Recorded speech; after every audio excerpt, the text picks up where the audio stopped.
Hi, I'm Aurora McCreary. I'm a 32-year-old divorce attorney from Pensacola, Florida. I am what you call a super fan. I may not be the person to rattle off every winner or things like that, but I've never missed an episode. I have been obsessed with the show forever, but I've always been too scared or felt like I had other things I had to do to apply. I'm at a point in my life where I feel like I've done everything I'm supposed to have done. I went to law school, I became a lawyer, I got a good job, I just bought a house, I just bought a dog, and now it's time for me to do what I want to do. And my number one dream was to be on Survivor. So my friend said, shut up, make a video. And I did, and I got on, first time, can't believe it. Really thankful because as a super fan, I don't know if I could have taken the rejection. I am truly admitting it that if I would have been rejected, I don't know if I would have kept applying or changing my video because it was such a big thing for me. Even in castings, I was very emotional. I wanted this. I want Survivor because I can't see anything else that challenges you the way it does. I come into this knowing that I'm not the best at all three things, and I think that's a strength. I know that I'm very good physically. I know that I'm going to kill the people the first half, that I will be able to lift things heavier, swim. I may not be able to balance or do some random holding your arm up for 6 hours, but that's the second half. Let's get there. Socially, that's going to be my hardest part. I'm nervous about making friendships quickly. I'm very good one-on-one. I'm very good at listening and getting to know people, but I'm not so good at automatically fitting in. And I think what's interesting about Survivors, I think a lot of people resort back to high school. We go right back into who we were in high school, who we want to be now, and we get in those roles. And I think it's also interesting to see how you fit in those roles now. Was the role you were in before the same role you're at now? And I think that's really going to come out. I think that's something that I'm interested to see. I came into this game to also see, who the hell am I now? Am I as tough as I think I am? Am I as good as I think I am socially while being also as bad as I am socially?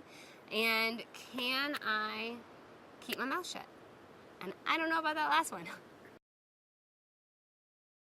I used to actually watch with people. We used to get together at a friend's house, about 5 girls. We would pop up a bottle of wine before, just to get a little loose, start watching it. We weren't allowed to talk, but the two of us, myself and my friend, we always broke that rule, and everyone knew we were the only ones that could break the rule, or we would kick you out. During the breaks, we would chat about what we thought they did wrong, obviously, because we're judgmental. Now I don't watch it with anyone.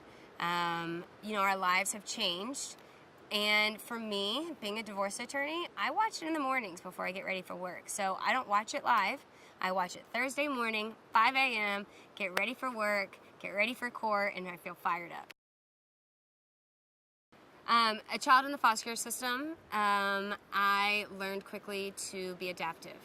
I had to go from home to home to home. You had to try and fit in. You wanted to come in and be that kid that people wanted. And it's something that's definitely stayed with me. Not just with family, but with friends, with jobs, with school. I wanted to make people happy. I wanted to be that person people wanted or were proud of. And I think that that's gone with my life. I've done everything by the book. I really never stepped off and did things my own. Even when I was wild, I went and volunteered in Africa because I thought it was going to get me a better placement in law school. So I think those things have been really good and will play well in this game. At the same point, I think it will allow people to have a little sympathy for me. I don't want sympathy or empathy, but I know that I come off as very direct and harsh. And so I think it is something that people will realize, okay, she has a story. Let's open her up. Let's see, maybe there's reasons she's so tough. And I think also because no one has the perfect home life, I think it's a good key way in to allow other people to talk about their home life. Because what do people love more than to talk about themselves? My greatest strength is my knowledge that I am not great at everything. I think I am expected to be this know-it-all, really arrogant attorney, and I'm very humble. And I think that will be good with people. I think it will surprise people, it will catch them off guard, and it will allow them to open themselves up. My biggest weakness is my mouth. I have no question about it. I am very reactive. I'm very defensive. I don't even know what's happening. I will be talking to you, and then 1 minute later, I'm in an argument with you, and 2 minutes later, I'm standing there saying, I just got in an argument, didn't I? Damn it, I did that. So hopefully then the humbleness comes out and is like, okay, let me go back, see if I heard what you're saying, and deal with it later. But no, I'm going to be the girl in fights all the time. I think being a divorce attorney is going to be really helpful in this game. First, I see drama every day. It doesn't shock me. It doesn't surprise me. I don't get wrapped into it. I understand that both sides are a little crazy and there's probably a decent middle point. I don't need to pick a side. A lot of people in this game pick sides. My goal is instead trying to figure out which side's going to be more advantageous, which one can I move easier. I think a lot of people in this game come in thinking they're going to make other people play their game, or they're going to tell other people you're wrong. As an attorney, that's the first thing we learn never works. You're never going to tell your client they're wrong. You're never going to tell the judge you're wrong. You get a set of facts and you've got to work with it and blend it into whatever you can, even if they they don't naturally work in your favor. And I think that's what Survivor is about. I think you sometimes are dealt a horrible hand where you come in, there's a swap, and you're down in numbers. It doesn't mean you're out. It just means you have to look at what you do have and how can you make people think that's what I want. I'd love to think that I was like a Kelly Wentworth or a Tyson. Funny, nice, someone who gets along, but like goofy.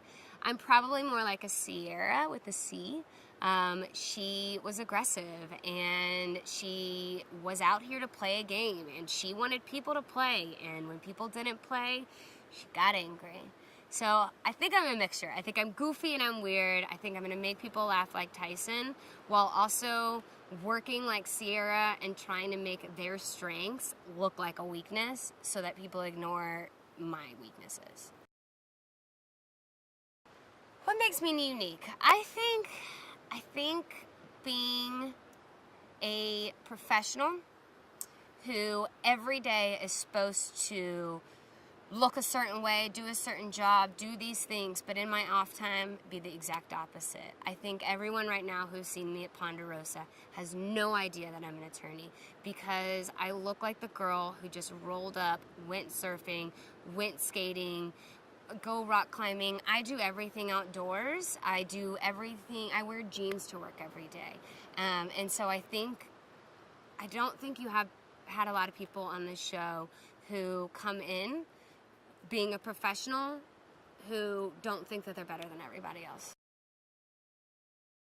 No, okay, let me back it up. You get another blonde, feminine lesbian, and I'm on. But the chances of a blonde, feminine lesbian is 0 at this point since somehow I'm the only blonde on this show. I don't know how. I've never seen a reality show with one blonde girl. And somehow right now, I'm your only blonde girl. I will flirt with all the guys. Absolutely. After telling them I'm gay. But yeah, if they want to flirt and pick up things for me, let's go. I don't want to lift it. I don't feel bad. All the women will be fine because they know I'm not going to have sex with them. I'm definitely going to bring a physical component. I'm right away ready to get my hands dirty. I'm ready. I don't care if I get hurt. I'm always getting hurt. I am here when seconds we are at the physical challenges, I'm 100% in. I don't care if I hate everyone on my tribe. If I don't have to get to tribal council, I'm not getting there. I know I already have a weakness with social, so I don't want to test it. When it comes to camp life, don't ask me to cook rice. I can't cook rice with a rice cooker. I don't understand how you cook it in a pot over fire. I'm not going to do laundry. I'm not good at that either. But you want me to build a shelter, you want me to go get firewood, I will do that all night. While we've been at camp right now, I've been the one, when it rains, to go take everyone's towels off their tents, put them under. I wake up right away, I'm ready to go, I don't need much sleep. My strategy is going to come in and definitely be strong. If the tribe is any smart, and they all look like super fans, so if the tribe's smart, they're going to keep their strong people, at least in the beginning. Then I'm also going to make sure that I keep my mouth shut and allow the people who want to open their mouth. Oh, I will feed your fire. Yes, you are so powerful. I want to make them feel like they are the best thing in the world so that they open their mouth. Once we start voting off strong people, let them go first, and then I'm just going to slip over with the outcast, and I'm totally going to build a whole crowd with them. I want to be the leader of the outcast. There's so minor details. I feel like it's pushed as this hard thing that's just going to kill you. It's temporary. I can count down 39 days. It's going to suck. I mean, I'm hoping I can keep my mouth shut for 8 days, but it's probably 4 because of the sleep deprived. But that's all temporary. Now the rain, oh, God bless me. Please, I'm a Florida girl born and raised. I can't deal with the cold weather. When it's 60, I've got a parka on. And I can't imagine, shelter. I can't imagine sitting in the rain. I will never give up. I've never had that. I've never, ever worried about that. Less than a year ago, I popped my shoulder dislocated. I popped it right back in and kept working out. I'm not worried about the physical part of it. I'm more worried about being med evacuated because I hurt myself and said, hey, let's just keep going. My favorite is when Jeff says, come on in, guys. And it has a reason. I used to watch it with a group of friends, and my friend's grandfather loved the show. He never missed it. And every time Jeff would say, come on in, guys, coming in for a challenge or when they're going to do the swap, he would say it. And so it became my favorite because it was the start of, okay, game's on, we're about to play. Come on in, guys. I think most people would look at me and think I had a normal mom, dad, 2 brothers lifestyle. I actually grew up in the foster care system. My mother was a neglectful mother, and she had 4 kids, and we all were taken away. One of my brothers and I were put into the foster care system while the other 2 went to their biological fathers.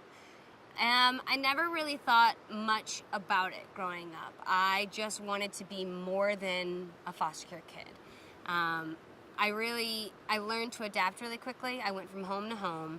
I wanted to be liked. I wanted to be chosen. And then we got into a family, and they wanted us. And it was the most amazing thing ever. You think, okay, I've got it. Everything's right now.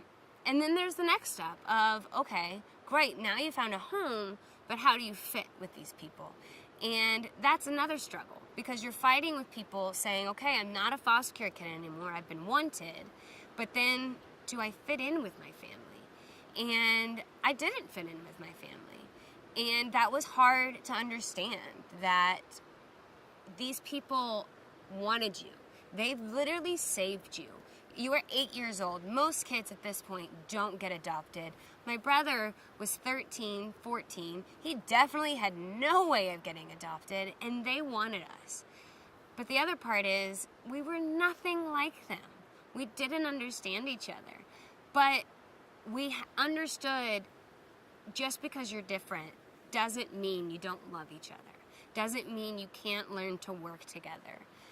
So that definitely has moved on for the rest of my life about how I look at things. I don't judge people by a cover. I really try not to. I don't give anyone judgment on what they've been through.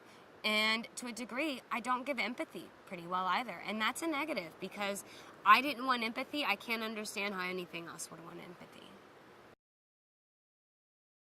I grew up in Pensacola, Florida. Number 1 is definitely the beach. Best beach in the world, can't get anything better. The second is the outdoors. You've got everything from going on a lake to going on a hike somewhere. And the third are the people. It really is a city with a hometown feel. They're known for the Blue Angels, 100%. They come at least twice a year. Everyone goes out. It's like rednecks at the beach. We just all go sit out in tubes all day long just to watch the Blue Angels. It's got the whitest beaches in the world.